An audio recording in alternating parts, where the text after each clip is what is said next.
êtes économiste, certains doutent de la capacité de l'AES à créer sa propre monnaie, à regarder ces trois pays-là, et vous avez foi que ces pays-là ont, contrairement à ce que les gens pensent, la capacité de créer leur propre monnaie. Que le CFA est bien une monnaie africaine, c'est la première chose, parmi les 5 raisons. C'est bien une monnaie africaine parce que, comme je le disais, il faut... C'est pas une monnaie africaine. Le Mali d'Assimi Goïta a été sanctionné en 2022. Le professeur Ndiaye a dit qu'ils peuvent à chaque fois aller sur le marché financier. Assimi Goïta du Mali, après le deuxième coup d'État, ne pouvait pas aller sur le marché financier. Il n'avait même pas accès à ses propres comptes. L'État malien n'avait pas accès à ses propres comptes. La réforme de 2019, c'est la dernière réforme. Le compte d'opération que les gens n'ont pas compris du tout. Je ne veux pas revenir là-dessus. Les gens n'ont rien compris sur le compte d'opération. Le compte d'opération a été supprimé pour qu'on ait la paix. On a parlé de la réforme de 2019. Ce n'est pas une réforme monétaire, c'est une réforme administrative. Le professeur Ndiaye a dit que c'est une monnaie africaine. Ce n'est pas une monnaie africaine, c'est la réforme de 2019 qui l'est. Ça a supprimé, donc les réserves de change sont revenues. Donc la France est sortie des instances. La France ne siège plus dans les instances de décision.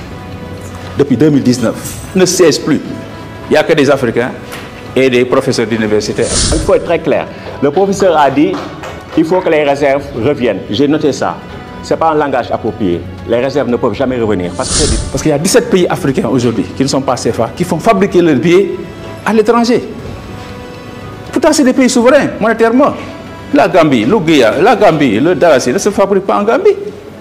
L'Ouguiya mauritanienne, ça ne se fabrique pas en Mauritanie. Pourtant, c'est des pays qui ont leur souveraineté monétaire, qui ont leur propre monnaie nationale. Attention, donc ne confondez pas fabrication de billets et droit de battre monnaie. Le droit de battre monnaie est bien pour nous, pour la BCEAO. C'est la demandé. Mais pour moi, la vraie question, c'est est-ce qu'il faut anticiper le changement ou le subir? Parce que le CFA vit ces derniers jours. Quand il dit ces derniers jours... Quel est l'avenir du franc CFA sur le continent, selon vous?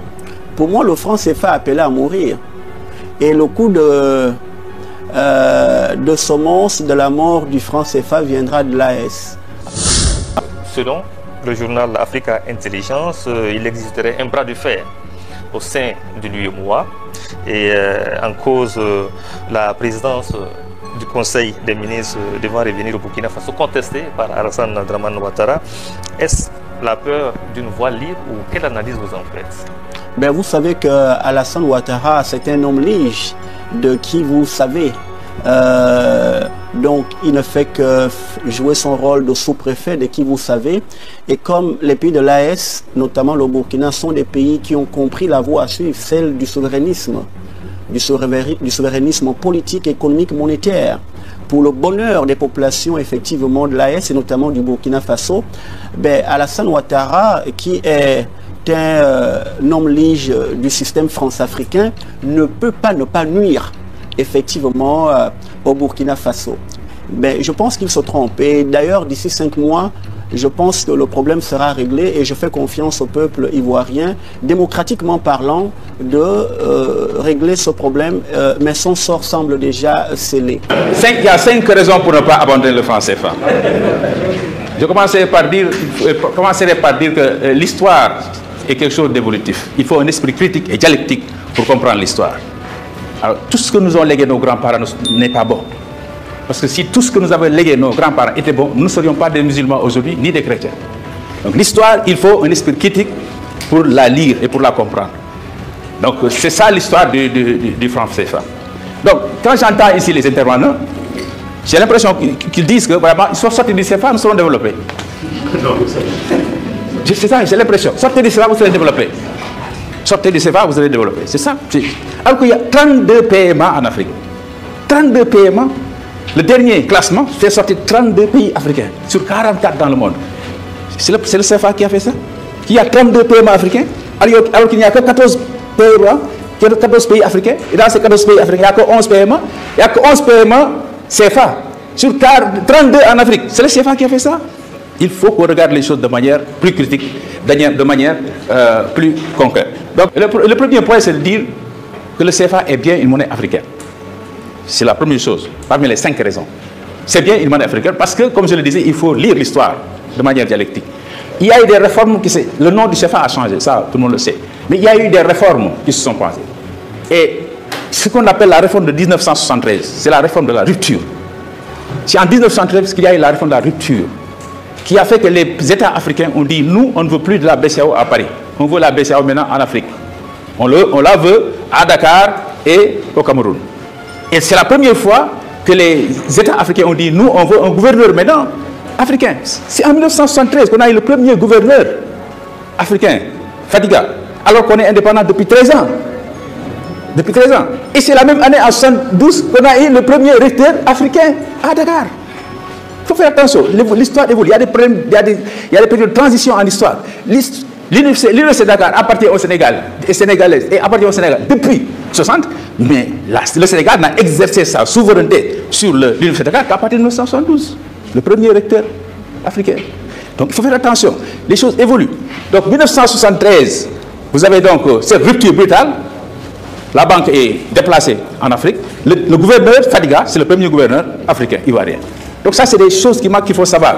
Pour montrer que ça, c'est une monnaie africaine, on aspire à plus de souveraineté. Vous pouvez connaître le slide. Donc la réforme de 2019, c'est la dernière réforme. Le compte d'opération, que les gens n'ont pas compris du tout. Je ne veux pas revenir là-dessus. Les gens n'ont rien compris sur le compte d'opération. Le compte d'opération a été supprimé pour qu'on ait la paix. Ça a été supprimé. Je n'ai pas fini, hein.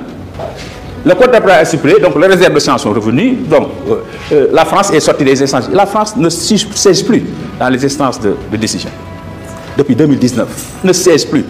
Il n'y a que des Africains et des professeurs d'université, etc., qui décident de la politique monétaire. Slide. Il y a une chose aussi dans l'opinion. Il ne faut pas que les gens confondent droit de battre de la monnaie, droit de battre monnaie et fabrication de billets. Ce qui est important, c'est le droit de battre monnaie. Le droit de monnaie, c'est ça la souveraineté monétaire. Moi, j'ai le droit de dire, de battre ma monnaie, de faire circuler la monnaie. Donc, c'est parce que si vous vous focalisez sur la fabrication de billets, vous allez vous tromper. Parce qu'il y a, vous allez vous tromper. Allez-y. Parce qu'il y a 17 pays africains aujourd'hui qui ne sont pas CFA, qui font fabriquer leurs billets à l'étranger. Pourtant, c'est des pays souverains, monétairement. La Gambie, le Dalasi, ne se fabrique pas en Gambie. L'Ouguiya mauritanienne, ça ne se fabrique pas en Mauritanie. Pourtant, c'est des pays qui ont leur souveraineté monétaire, qui ont leur propre monnaie nationale. Attention, donc ne confondez pas fabrication de billets et droit de battre monnaie. Le droit de battre monnaie est bien pour nous, pour la BCEAO. C'est la BCEAO qui aimait la monnaie. Parce qu'un conteneur de billets qui quitte la France, qui vient en Afrique, ce n'est pas de la monnaie. Hein? Ça devient monnaie que lorsque la banque aura mis ça dans le circuit.